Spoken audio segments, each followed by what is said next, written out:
Ya, Yuk, boleh. selamat malam teman-teman semua. Kita ketemu lagi di dalam acara kita ya, di dalam acara Daily Mindfulness. Kali ini kembali kita disupport oleh Sosung Hengki ya. Seperti biasa mengkorek-korek mengenai minds over matter ya.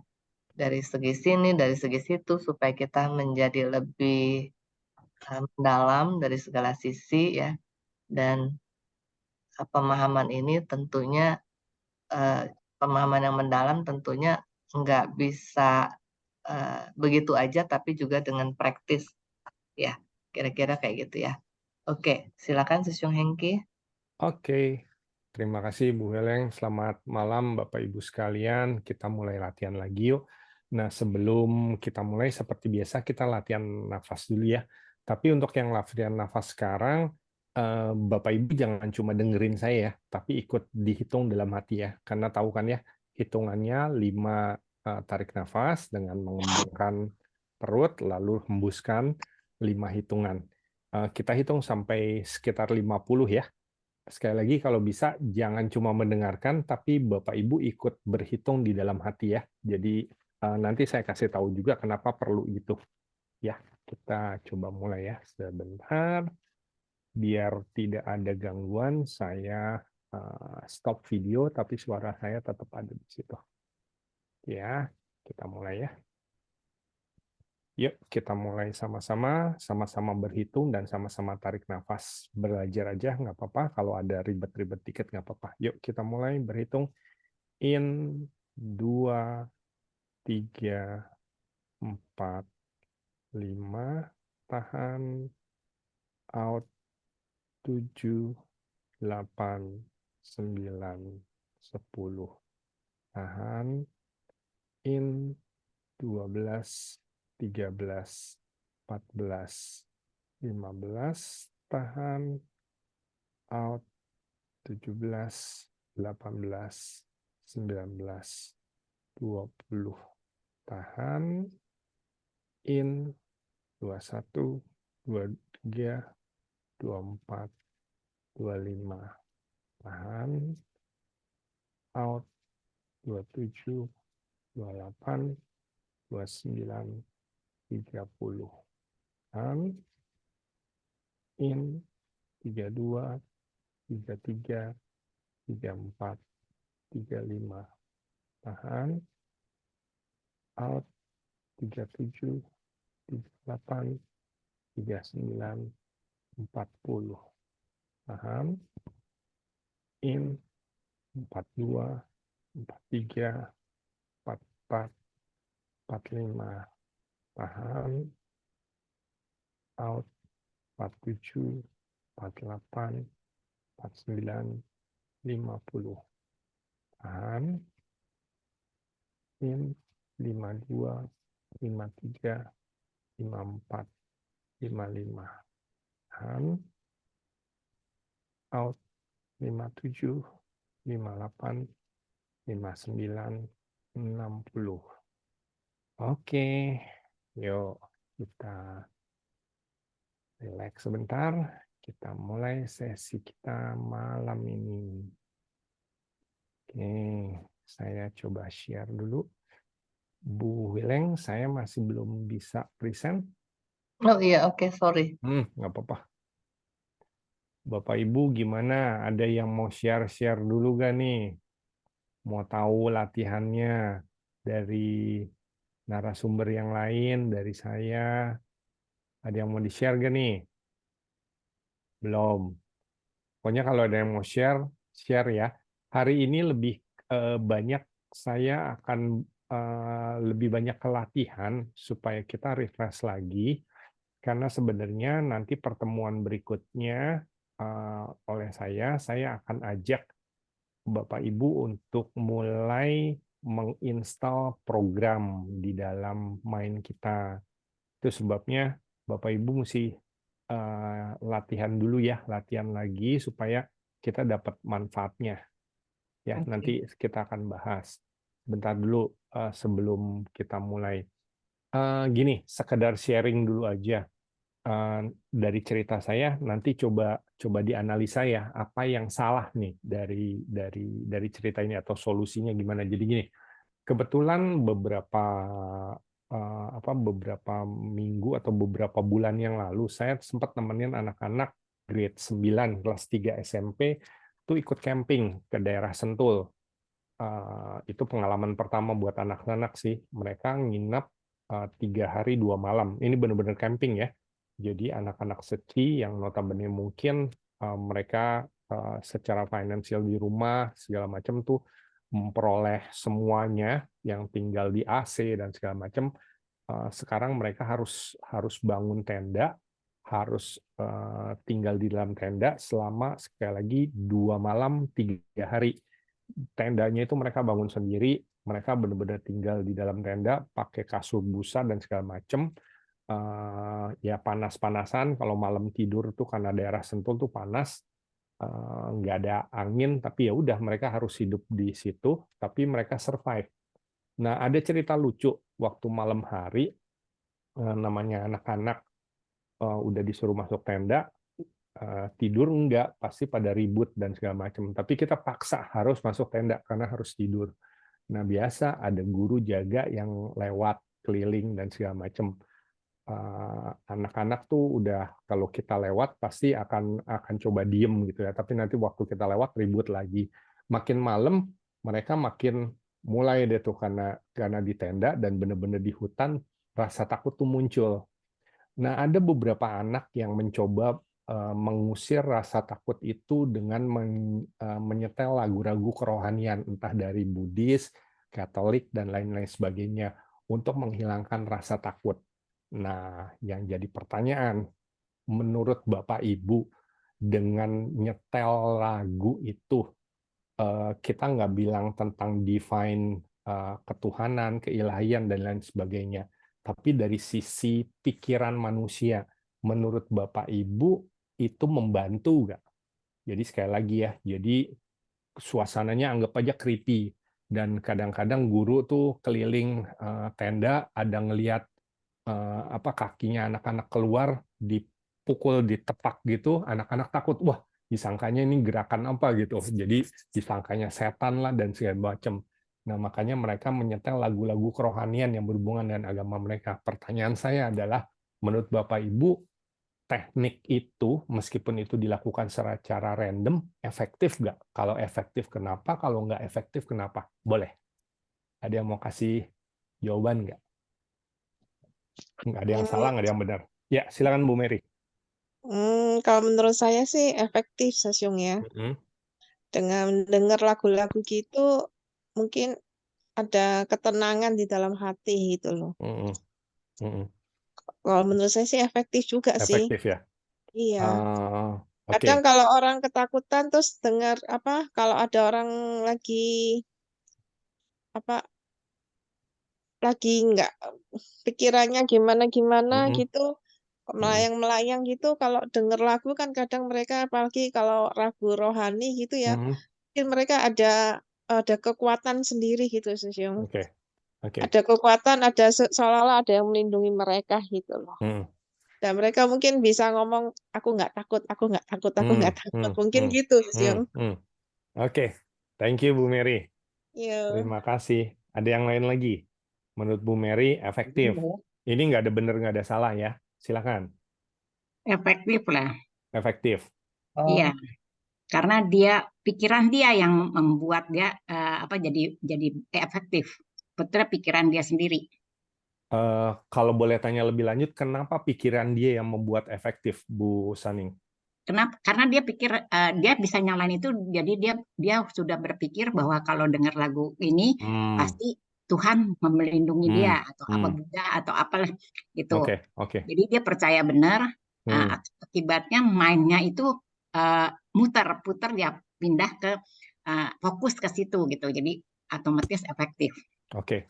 Jadi udah di set dulu, percaya, terus Hmm. ini ya. Oke. Kalau tadi Bu Mary bilang memberikan ketenangan langsung. Oke, sip. Ada yang lain lagi? Efektif atau tidak efektif? Silakan. Ada yang mau kasih pendapat lagi? Kalau Belum? menurut Oh, saya Bu Heleng, itu silakan. akan efektif kalau memang ada belief ya. Hmm, hmm, Belief yang udah dibangun hmm, mungkin sejak kecil atau ya hmm. sekian lama dan ya ada satu belief ya itu. Kalau misalnya tanya lebih lanjut, Bu, misalnya teman yang menyetel lagu itu beragama Buddhis dan saya misalnya beragama Katolik. Kalau disetel itu bagi yang Buddhis karena dia tadi Ibu bilang kepercayaan dari kecil. Kalau saya yang nggak ngerti lagu itu, apakah memberikan ketenangan efektif, Bu? Enggak, karena Karena tergantung beliefnya masing-masing. Oke, kecuali kalau saya menyetel lagu yang sesuai dengan belief saya gitu ya, Bu ya. Iya, kalau memang Oke. kalau misalnya kita banyak belajar tapi kita nggak punya belief di dalam lagu-lagu kayak begitu, ya mungkin ya nggak jalan gitu. Hmm, Jadi sebenarnya ya apa yang udah direcord aja sih hmm, Tapi dalam pikiran. kalau hmm.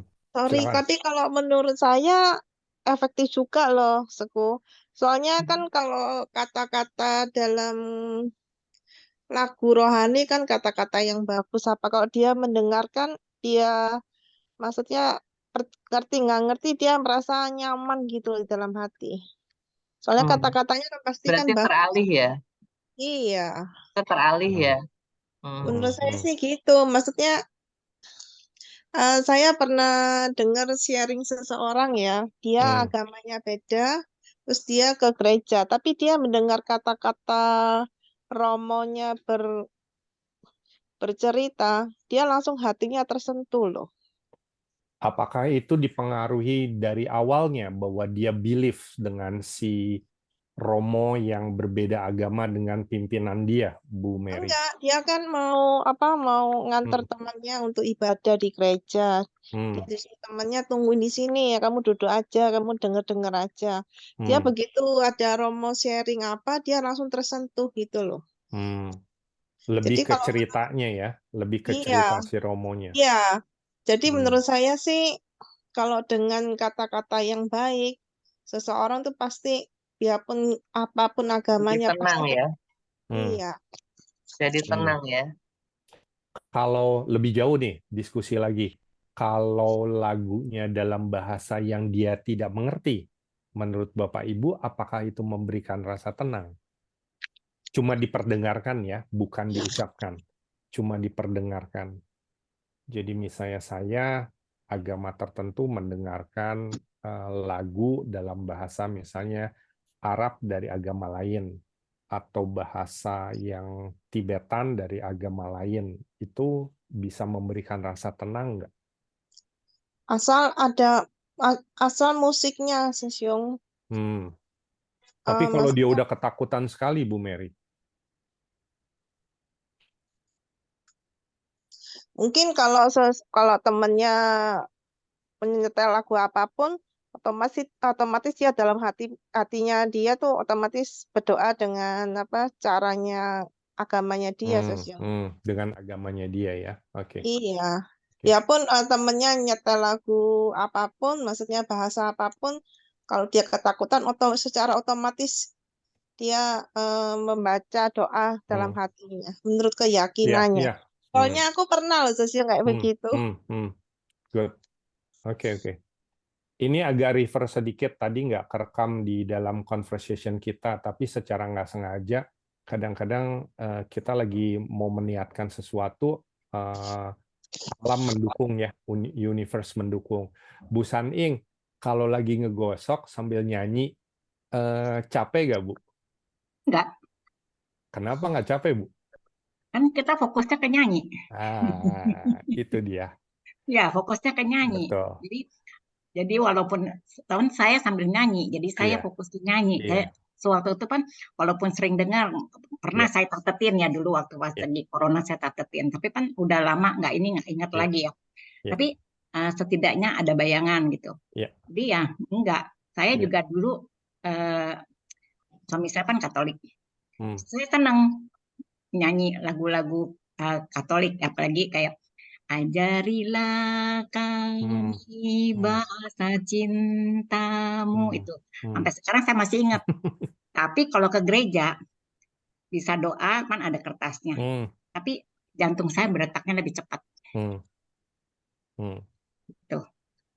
Ya, Jadi ya. anak saya mau apa di gereja saya ikut sampai Hmm. pernah dari wihara saya ke gereja, orang wihara tanya, Hmm. Ci mau kemana? Karena di Mangga Besar kan dekat Hmm. dari wihara itu apa walaupun kita suara sampai gereja yang itu dekat kan.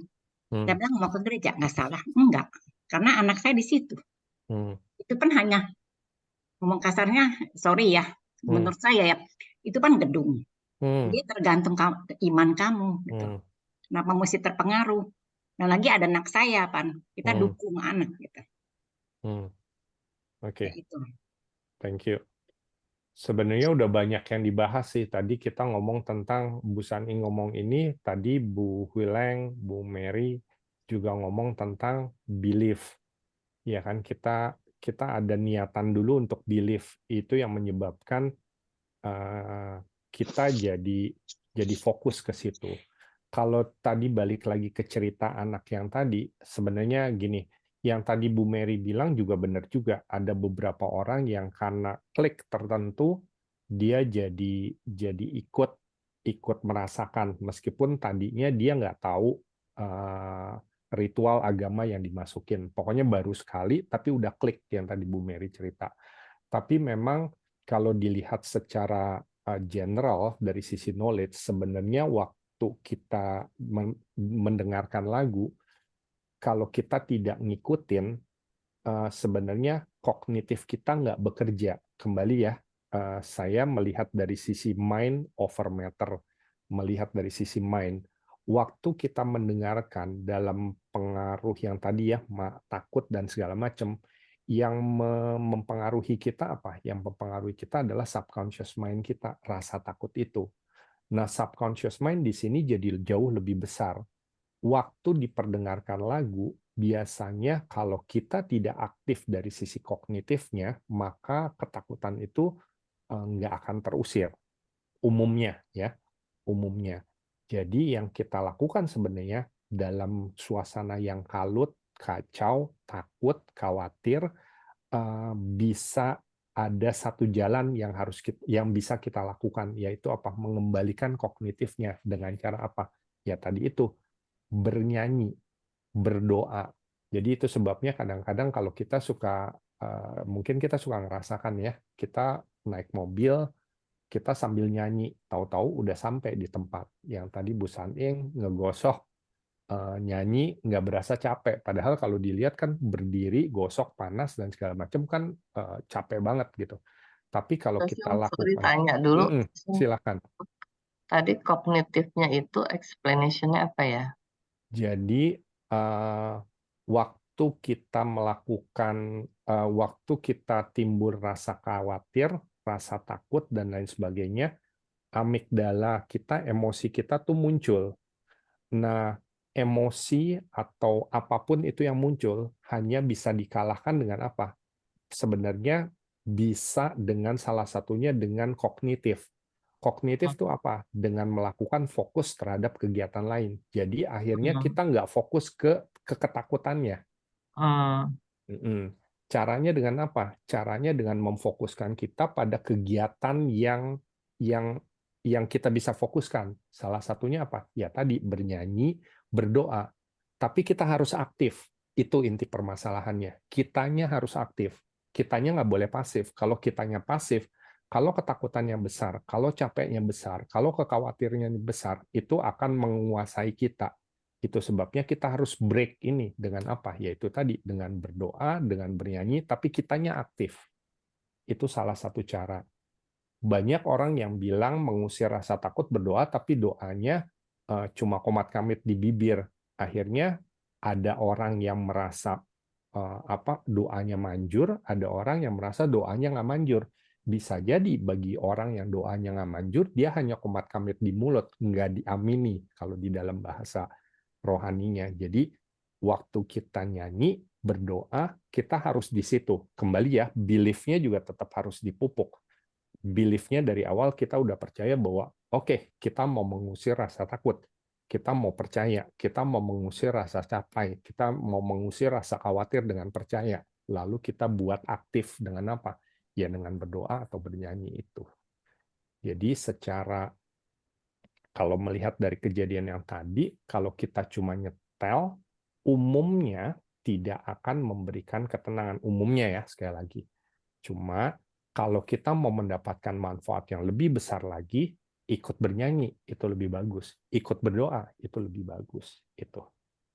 Ada komen dulu nggak? Silahkan. Nggak ada ya? Ya, Nah, Ada. inti. silakan. Jadi kalau menurut saya mungkin suasananya itu kan malam ya. Mm-mm. Suasana malam itu kan lebih lebih apa ya untuk kita nyanyi dan berdoa itu lebih em, pikiran kita lebih fokus ke situ gitu loh. Tapi Betul. mungkin kalau kejadiannya siang itu nggak ada pengaruh gitu kalau menurut saya. Hmm. Jadi Hmm. fokus daripada pikiran kita itu sangat mempengaruhi apalagi kejadiannya malam gitu. Hmm. Kalau Itu aja. kalau menurut saya kita harus melatih, Ibu. Kita harus melatih siang atau malam. Itu sebabnya kalau dilihat lagi video ini beberapa waktu yang lalu, di beberapa agama ada bentuknya tasbih, rosario, bin dan segala macam. Itu sebenarnya untuk memandu. Jadi di siang hari pun kadang-kadang, bukan kadang-kadang ya, kita perlu melatih sebenarnya. Jadi kognitif, yang sekarang kognitif dulu ya, kognitif perlu dilatih untuk coba mengalahkan ya itu tadi negatif yang dari subconscious mind. Jadi kalaupun siang bisa Bu. Itu sebabnya masih ya beberapa waktu yang lalu saya pernah cerita juga mengenai, masih ingat ya, marching kita latihan baris berbaris waktu kita masih kecil, lomba 17 Agustus, lomba dari jalan ini ke jalan ini dan biasanya berkilo-kilometer. Nah, sebenarnya secara nggak sadar kita selalu diajak untuk apa? Bernyanyi. Ya kan, waktu kita nyanyi dan segala macam, kita ada perasaan gembiranya, itu yang lain lagi ya, untuk melawan letih kalau di situ ya, melawan rasa capeknya, itu akan hilang. Jadi sebenarnya konsepnya sama. Saya cuma mau mengatakan bahwa waktu kita berdoa, waktu kita bernyanyi, jangan lupa konsep ini gitu. Kalau kita lupakan konsep ini, maka secara saintifik dulu ya, saya nggak ngomong secara ritual keagamaan, secara saintifik, kalau kita nggak tahu, kita tidak bisa memanfaatkan teknik yang sudah beribu-ribu tahun ditemukan atau diperkenalkan kepada manusia. Jadi yang paling penting di dalam doa tuh harus serius. Mau nanti siang atau malam, itu bisa dipakai. Bisa dipakai untuk mengalahkan kita sakitnya, mengalahkan letih, mengalahkan capek, mengalahkan ketakutan kita, itu. Itu sebabnya banyak orang yang kalau ketakutan kan, ada yang kalau di ini, saya hanya tahu yang di Katolik ya, dia doa Bapa Kami, ya kan, takut gitu. Tapi jangan salah, kalau kita doa cuma komat kamit di mulut, kita akan tetap takut. Tapi kalau kita ikuti kata-katanya pelan-pelan, dihayati kata per kata, dan kita serius merapalkan itu, pasti rasa takutnya akan tersingkir.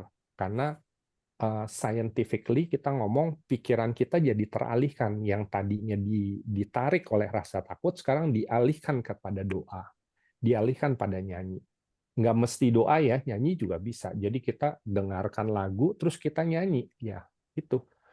Ada beberapa orang pernah dengar kali ya, dokter-dokter forensik atau apapun itu, dokter kalau dia tugas malam segala macam, yang dia lakukan apa waktu masuk kamar mayat dan segala macam, ada beberapa yang melakukan nyanyian pakai headset, dia nyanyi dan segala macam. Sebenarnya bukan karena apa-apa, tapi secara tidak sadar itu sudah mengalihkan dia capeknya, takutnya dan lain sebagainya ke nyanyian. Tapi sekali lagi, kalau nyanyiannya itu hanya sekedarnya saja, ya pasti tidak akan bisa. Itu sih. Mudah-mudahan dipahami. Ada yang mau kasih komen lagi? Silakan. Intinya Susyung Mm-mm. penting sekali buat kita latihan fokus supaya kita bisa ngarahin pikiran kita ya.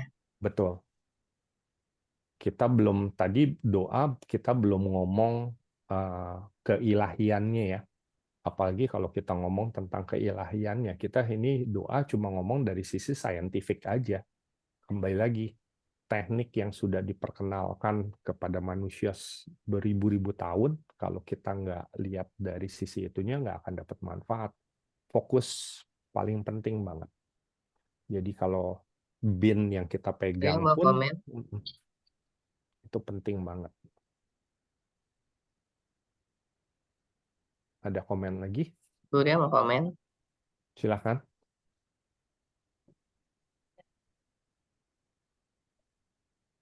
Kebetulan nih, Syung, jadi lebih diingatkan lagi besok.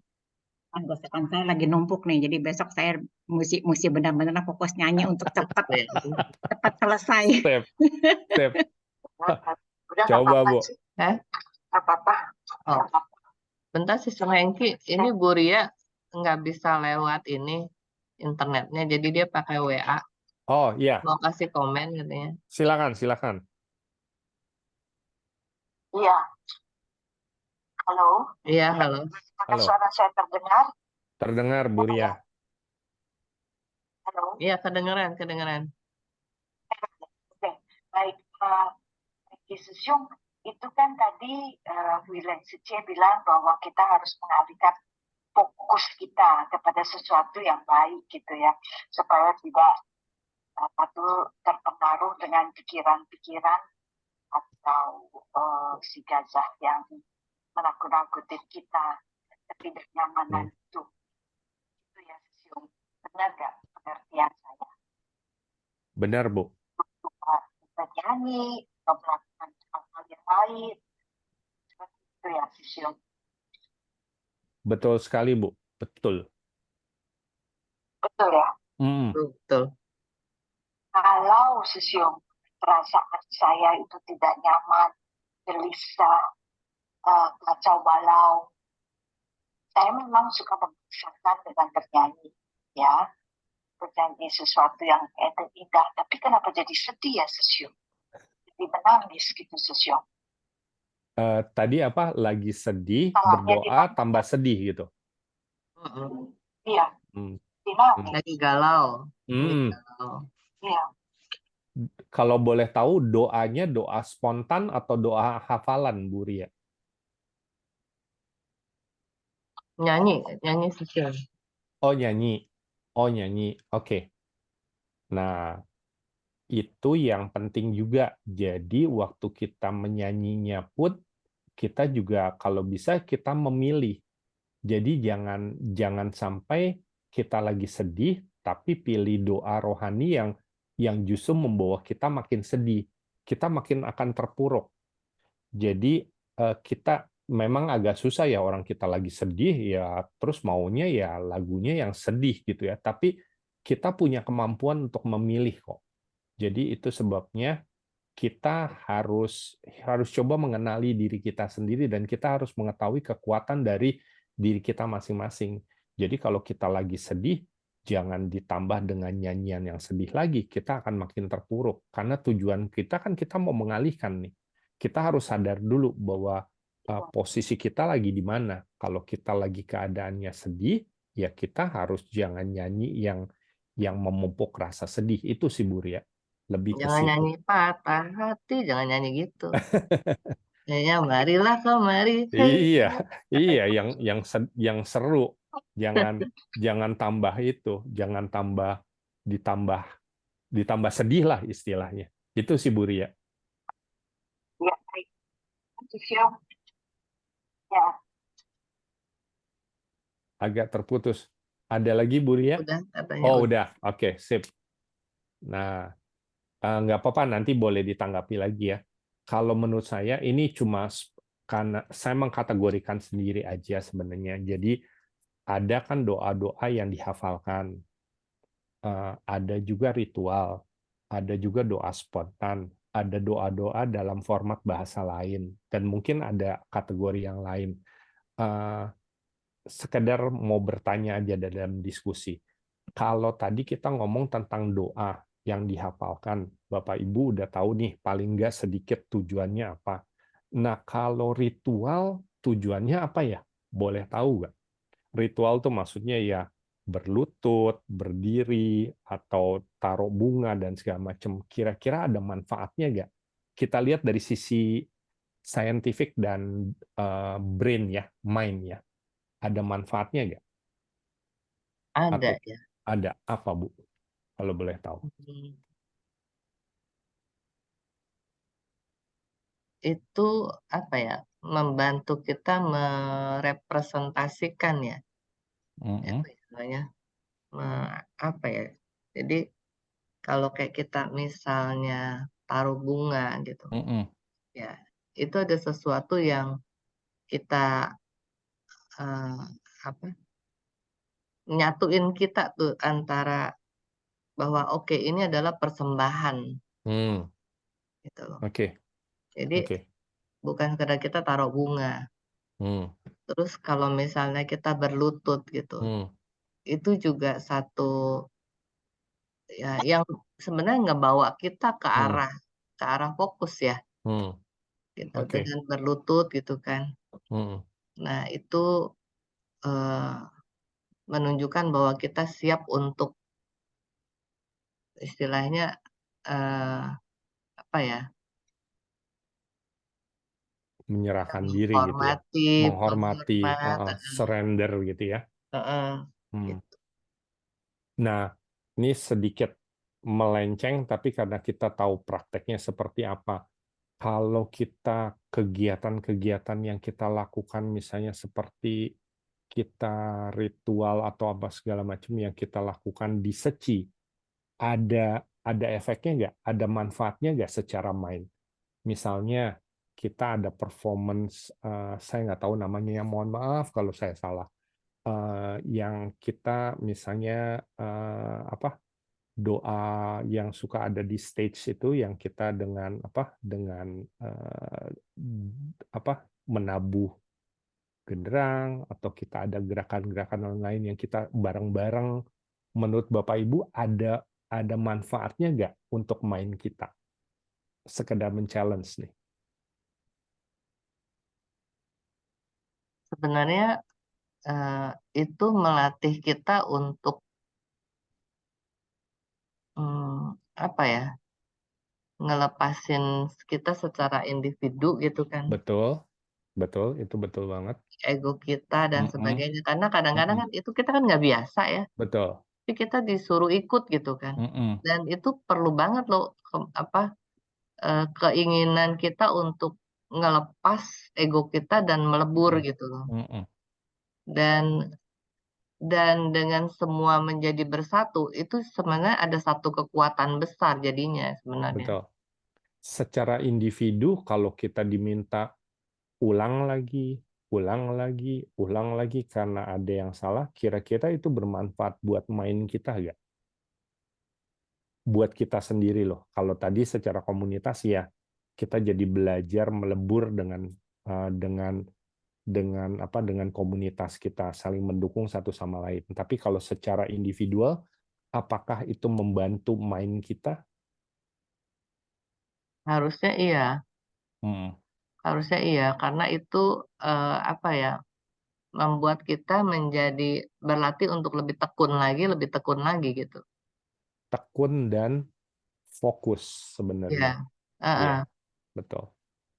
Jadi ya, eh, jadi ritual yang kita lakukan juga sama. Kalau kita melakukan ritual hanya sekedarnya aja, tapi kita tidak mengamini, kita tidak lakukan pelan-pelan dihayati, akhirnya ritual itu akan lewat dan kita nggak akan mendapatkan manfaat. Jadi ada banyak orang yang bilang setelah apa ke seci atau ke keagamaan tertentu ikut ritual, mereka merasa kayaknya plong gitu, kayaknya bisa refresh. Sebenarnya tergantung dari masing-masing orang. kalau masing-masing orang tuh serius fokus di ritualnya, itu akan dapat manfaat. Kalau enggak, ya enggak. Gimana memfokuskannya?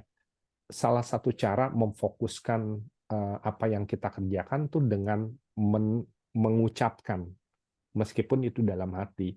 Misalnya saya berlutut, saya menggerakkan tangan, saya ini, saya itu. Masing-masing orang punya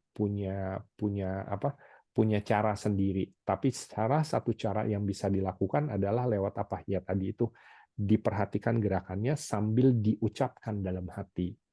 Jadi itu adalah salah satu bentuk fokus yang kita lakukan. Jadi kembali, kalau ritual diikuti dengan itu, maka manfaatnya malah jauh lebih besar. Kita fokus sambil apa? Gerakannya juga ikut. Berarti sama juga dengan apa? Ini tuh sama juga dengan exercise di mana yoga.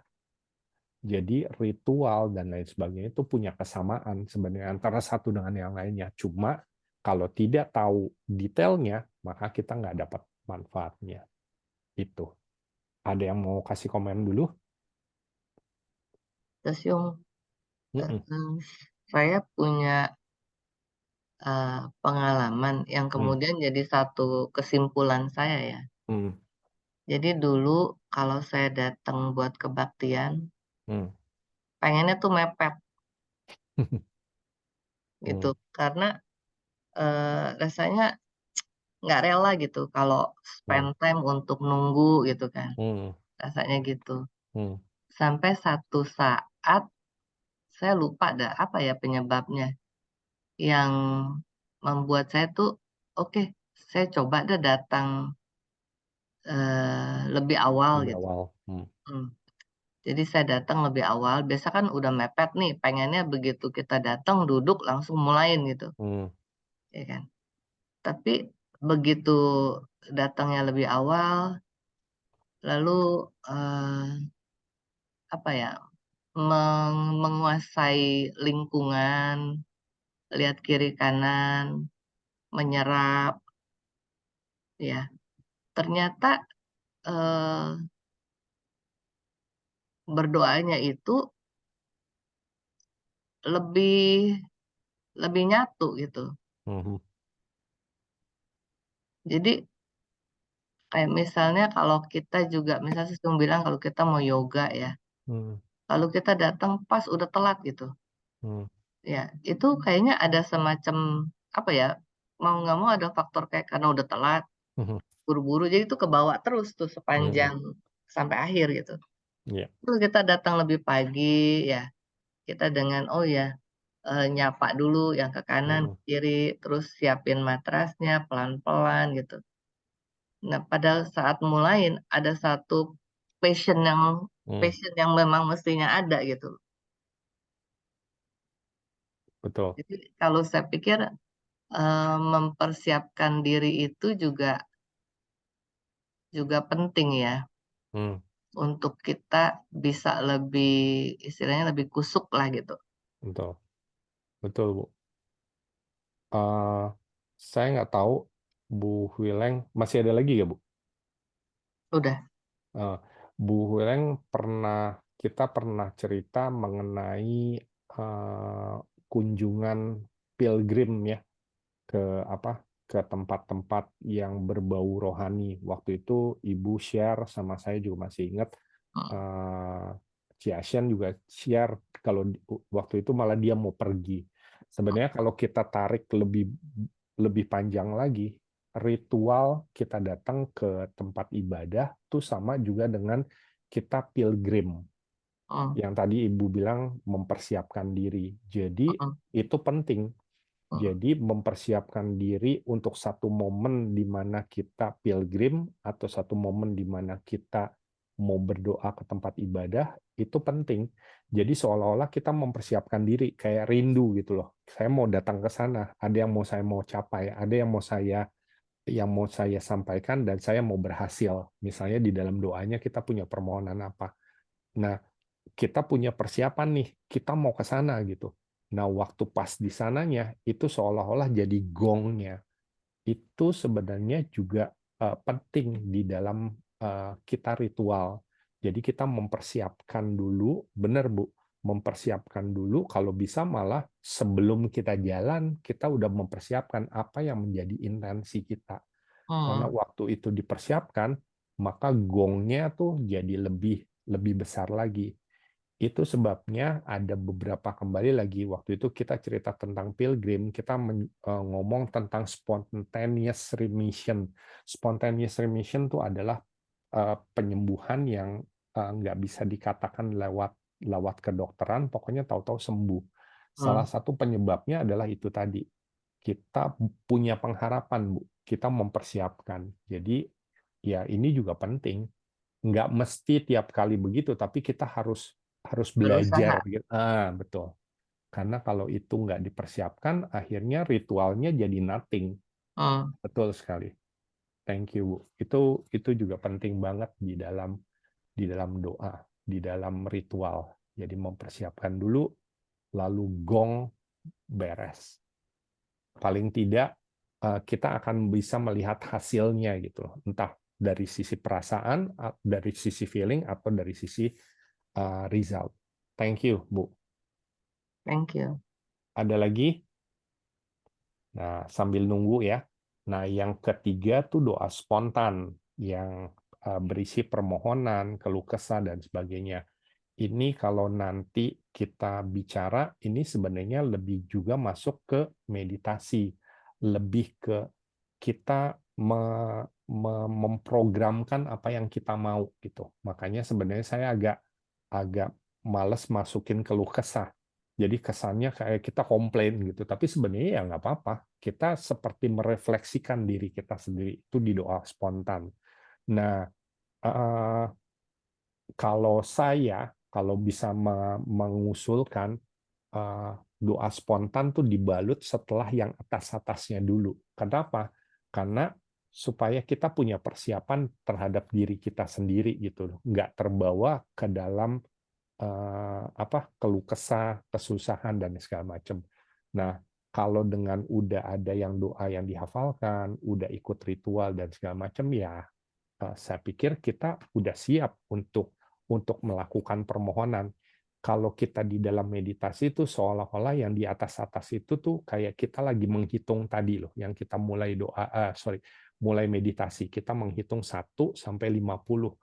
Inhale, exhale, inhale, exhale. Nah, udah selesai itu baru deh kita ngomong ke diri kita sendiri, baru deh kita masukin program kita. Itu doa spontan. Tuh. Lalu ini nggak dalam urutan, ada juga doa dalam format bahasa lain. Nah, ini juga ada di dalam beberapa agama kan ada format dalam bahasa lain. Ini juga penting sebenarnya. Asal apa? Pertama, kalau saya bilang kita harus tahu artinya paling tidak mengerti secara general. Itu biar kita lebih in dengan apa yang kita ucapkan. Yang kedua, sama seperti doa ritual dan juga dengan doa yang dihafalkan, kalau kita serius memfokuskan diri, pasti akan ada manfaatnya. Kadang-kadang kan doanya cuma melafalkan konsonan, melafalkan vokal, dan lain sebagainya. Itu juga saya melihat banyak manfaatnya, asal kita melakukannya dengan serius, dengan fokus. Itu sih. Ada komen lagi? Ya, semua yang kaitannya dengan doa ini kan juga berarti disertai dengan belief ya. Betul, pasti. Malah, karena Bu Hileng bilang, malah beberapa waktu yang lalu ada seorang teman yang tanya ke saya udah males olahraga nih kayaknya sekarang, karena katanya ini jangan diikutin ya, yang olahraga aja sakit gitu, yang olahraga aja suka menderita. Ya oke, tapi kalau kamu nggak olahraga malah lebih parah karena tubuh kan nggak dilatih. Tapi setelah itu saya bilang serius, sebenarnya hal yang paling penting di dalam kita melakukan sesuatu, yang paling mendasar adalah belief. Nah, kita harus tahu nih kalau kita mau belief yang mana. kalau kita adalah orang yang religious, maka kita harus memilih dari agama yang ada bahwa saya believe dengan kepercayaan ini. Tapi waktu saya bilang percaya dengan kepercayaan ini, saya harus believe benar-benar, mungkin saya bisa bilang lebih dari 100%. Kenapa? Karena dengan itu kita bisa menyandarkan hidup kita. Kalau kita ateis misalnya, kita juga harus punya belief system yang bisa kita percaya. Jadi saya nggak bilang bahwa ateis itu nggak punya belief system, ya harus punya belief system. Karena kalau itu tidak ada, maka hidup kita kayak apa ya? Kayak mesin apa? Kayak apa? Saya susah ngomongnya. Manusia tanpa soul gitu. Jadi ya kalau kita mau mendapatkan sesuatu dari agama yang kita anut, dari doa yang kita panjatkan, ya benar Bu Helang, masuk ke belief itu. Dan belief-nya itu harus more than 100%. Karena kalau kita cuma asal aja, kita tidak akan mendapatkan manfaat apa-apa. Setuju sekali Bu Helang. Hmm.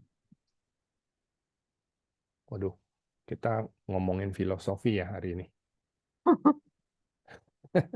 Ada yang mau kasih komen lagi?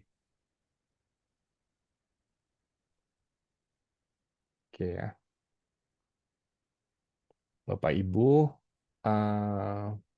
kalau tidak ada, tadi saya janji sebenarnya mau ajak Bapak Ibu untuk latihan yang olahraga, tapi udah terlalu malam, kita masuk ke olahraga meditasi yang rileks saja ya, buat kita untuk siap-siap untuk istirahat malam. Kita coba meditasi yang sensasi tidur.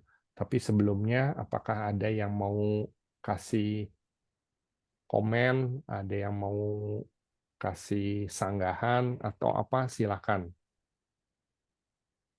Ada? Ya, tadi Susyung kan lagi bilang mengenai belief ya. Mm-mm. Belief itu ya di dalam kita berdoa, tentu kita punya belief dulu ya. Jadi ada sesuatu yang kita pelajari, lalu kita yakini, dan itu menjadi belief kita itu. Nah, di luar dari hal-hal ini, kayak tadi teman Susyung bilang, dia udah mulai taruh belief tuh. Orang yang olahraga aja sakit. Itu juga belief yang dia bangun tanpa dia sadari itu ya. Iya. Jadi maksud saya yang sering kali kita bilang ucapan itu hati-hati loh. Itu bisa jadi doa yang terrealisir gitu kan. Jadi Iya. ya sebenarnya itu karena kita masukin itu jadi belief tanpa sadar, kita masukin itu jadi belief kita. Dan itu yang menuntun kita jadi ke arah itu gitu. Makanya kan ada orang mulai sekarang di medsos bilang, jangan pernah bilang susah cari duit, gitu kan. Karena itu akan jadi belief dan kembali lagi seperti law of attraction ya, hukum tarik menarik, itulah yang akan terjadi gitu loh. Hidup ini naik turun gitu. Tapi kita mesti tambahin, tapi lebih banyak naiknya daripada turunnya. Tuh. Itu aja sih. Jadi maksud saya kita harus mulai memperhatikan apa yang ada di dalam pikiran kita, lalu kita mulai analisa, oh ini bukan satu belief yang positif nih gitu. Ya. Dan ini bahaya, jadi kita hilangkan. Nah, mulai dari pikiran, lalu kata-kata kita yang biasanya mungkin seringkali nggak kekontrol ya. Iya nih, udah tua, makanya jadi sakit-sakitan gitu kan. Nah, itu hal-hal yang kayaknya, oh ya ini jangan jadi satu belief nih gitu. Tapi yang kita jadi belief adalah, oke, semakin hari saya semakin sehat. Kenapa? Karena ada alasannya. Karena sekarang saya semakin care terhadap pola makan saya, pola istirahat saya.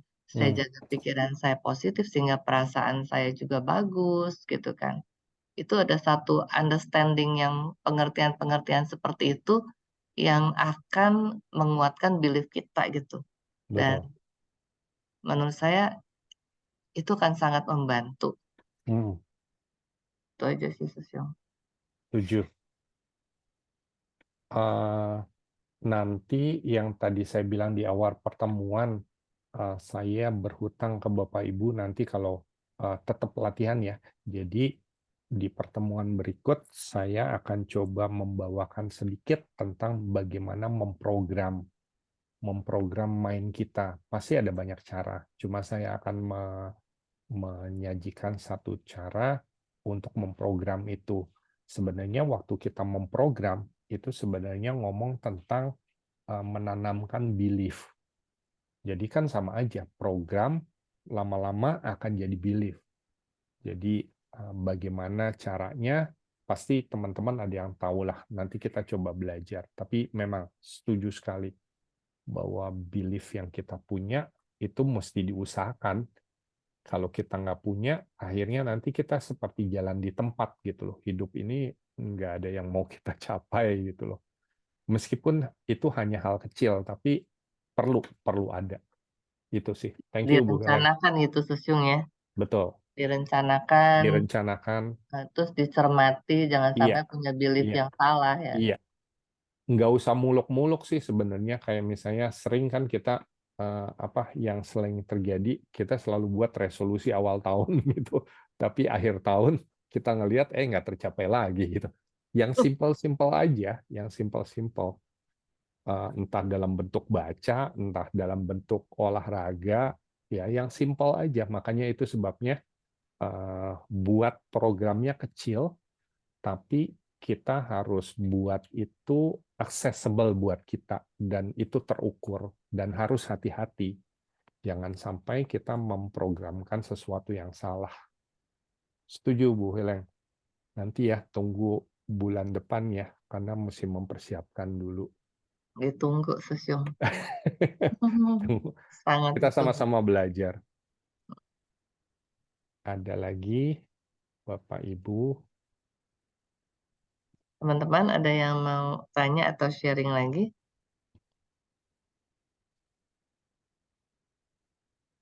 Oke, kalau tidak ada, kita sama-sama latihan ini ya. Saya biar kalau nyaman kayaknya nggak selalu ini deh, sensasi tidur aja deh. Kita coba cari yuk posisi duduk kita yang nyaman. Terus Bapak Ibu coba bayangkan tempat tidur yang nyaman, mau di kamar sendiri, mau di hotel, mau di manapun aja. Kita coba bayangkan dulu ya, kita set dulu satu momen di mana kita tidur, bayangkan dulu, nggak usah dimulai dulu ya, jangan dimulai dulu. Kamarnya seperti apa, lampu, wangi-wangiannya di mana, lalu tempat tidurnya, bantal, spray, selimut. Coba dibayangkan dulu, kalau bisa beberapa hal itu berkenaan dengan indera kita ya. Dari mulai mata, kulit, hidung, bisa kita bayangkan dulu aja. Oke ya. Oke. Sekarang saya akan tutup stop video saya. Kita sama-sama relax. Sudah visualisasikan. Sekarang saya minta nanti Bapak Ibu untuk meditasi sensasi tidur, Bapak Ibu sendiri yang mengucapkan kata-kata kepada Bapak Ibu sendiri untuk masuk ke sensasi tidur.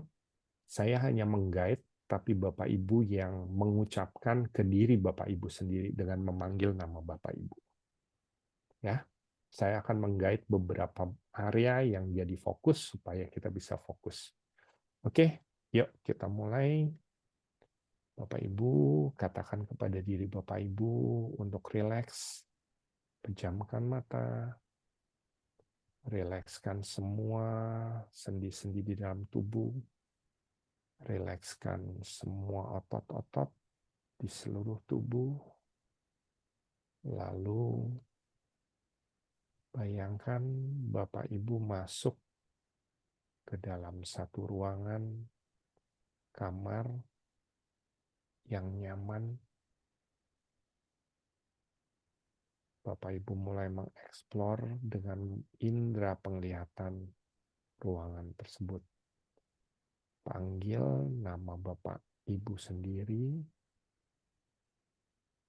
Katakan betapa ruangan yang Bapak Ibu tinggali itu adalah ruangan yang sangat nyaman. Lihat dengan indera penglihatan semua pernak-pernik di dalam kamar tersebut. Mulai dari lampu yang cukup redup, tembok dan catnya yang soft, yang lembut, ada pendingin ruangan, ada tempat tidur, semuanya Bapak Ibu bisa eksplor melalui indera penglihatan. Bayangkan semua itu seolah-olah Bapak Ibu ada di dalam kamar tersebut.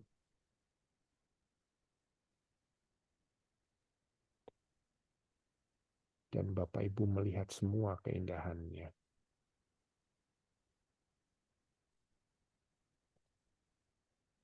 Sekarang panggil diri Bapak Ibu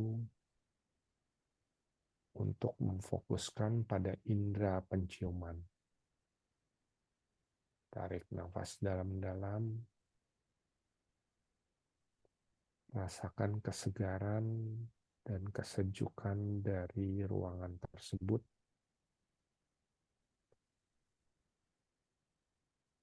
Tercium wangi ruangan, sejuk ruangan.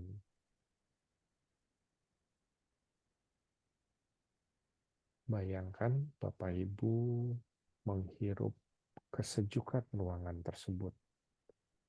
Merasakan kesejukan di dalam ruangan lewat indera penciuman.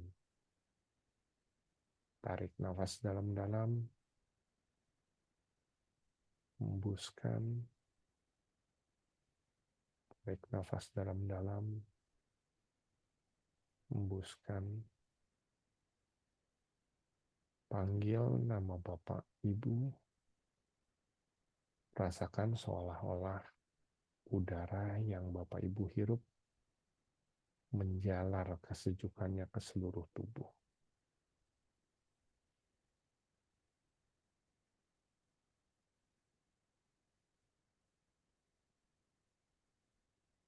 Silakan katakan ke diri Bapak Ibu untuk merasakan dua sensasi yang sudah dieksplor, mata dan hidung, penglihatan dan penciuman.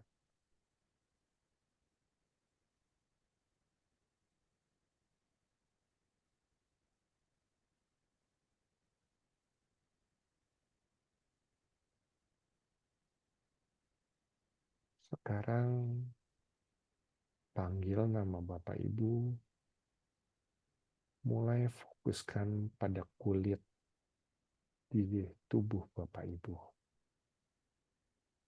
Rasakan hembusan angin yang menyentuh kulit. Rasakan juga selimut, spray, atau baju yang menempel di kulit Bapak Ibu. Panggil nama Bapak Ibu untuk merasakan kelembutan ini. Kelembutan yang menyentuh kulit Bapak Ibu.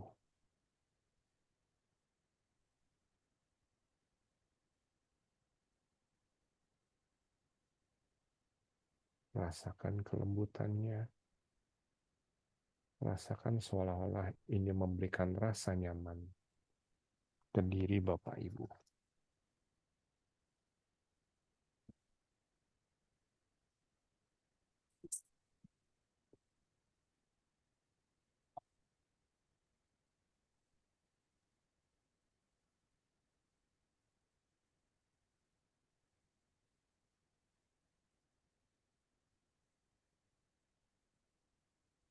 Sekarang panggil lagi diri Bapak Ibu, dan sekarang kombinasikan semua indera yang tadi kita eksplor, dan Bapak Ibu rasakan semua menyatu sehingga memberikan rasa rileks di tubuh Bapak Ibu. Mulai dari kepala, muka, telinga, dagu, terus menjalar sampai ke bawah. Rasakan semua indera yang tadi sudah Bapak Ibu eksplor menyatu dan memberikan kerileksan ke semua otot-otot di dalam tubuh, ke seluruh sekujur tubuh Bapak Ibu. Silakan diucapkan dan silakan dirasakan lebih mendalam lagi.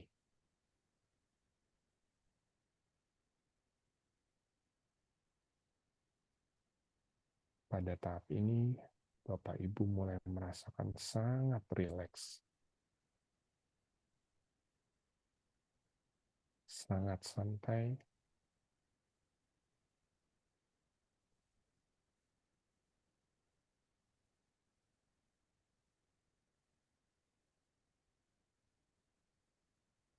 semuanya menjadi rileks, semuanya menjadi santai, dan semuanya menjadi nyaman.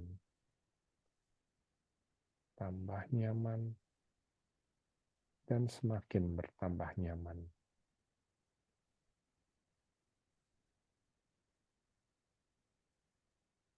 Biarkan keadaan nyaman ini berlangsung sampai beberapa saat.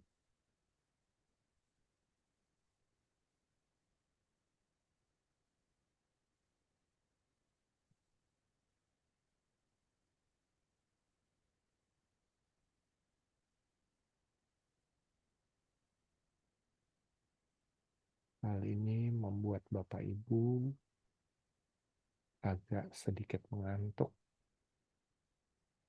karena perasaan nyaman ini.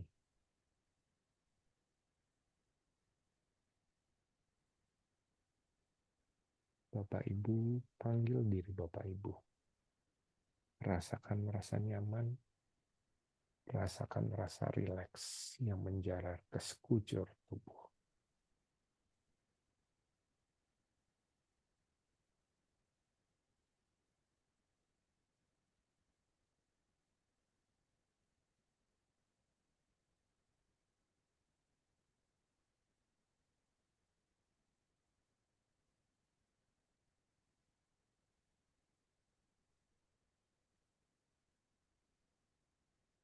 Biarkan semua persendian menjadi rileks, menjadi santai, dan menjadi bertambah nyaman.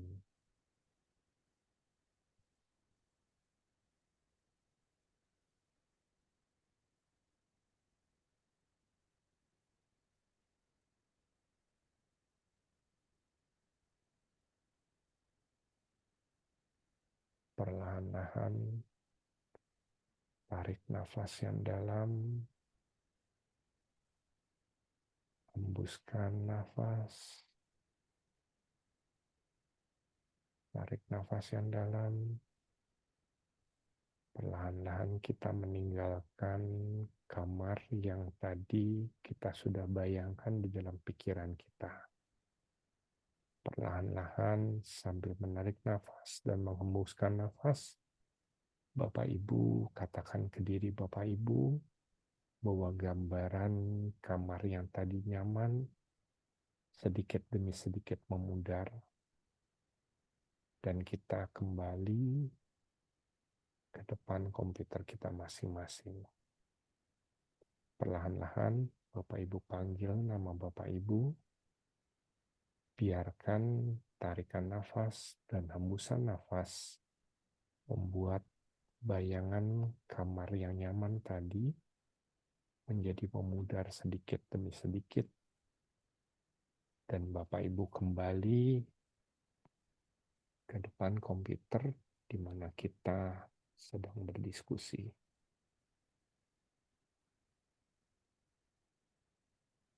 Tarik nafas, hembuskan,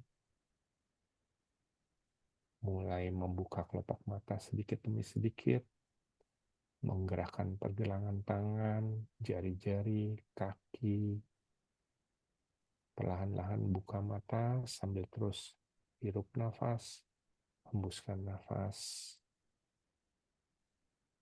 Perlahan-lahan kita buka mata dan kita kembali ke presentasi kita.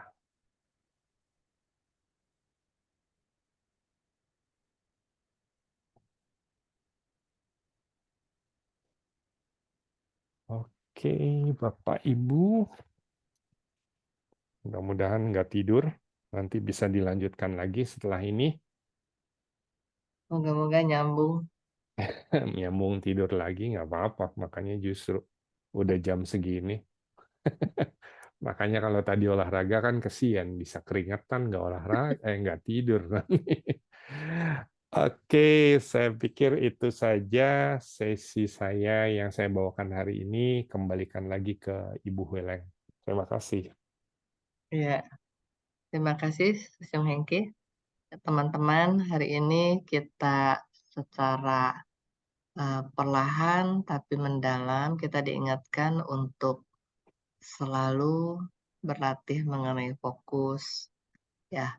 Kemudian kita juga lihat pentingnya belief, ya. Dan yang nanti akan next ya, Sung Hengki akan mengajak kita untuk membahas itu dengan lebih jelas ya. Dan jangan lupa kita praktis apa yang sudah diajarkan oleh Sung Hengki. Ya, saya kira cukup sekian teman-teman semua.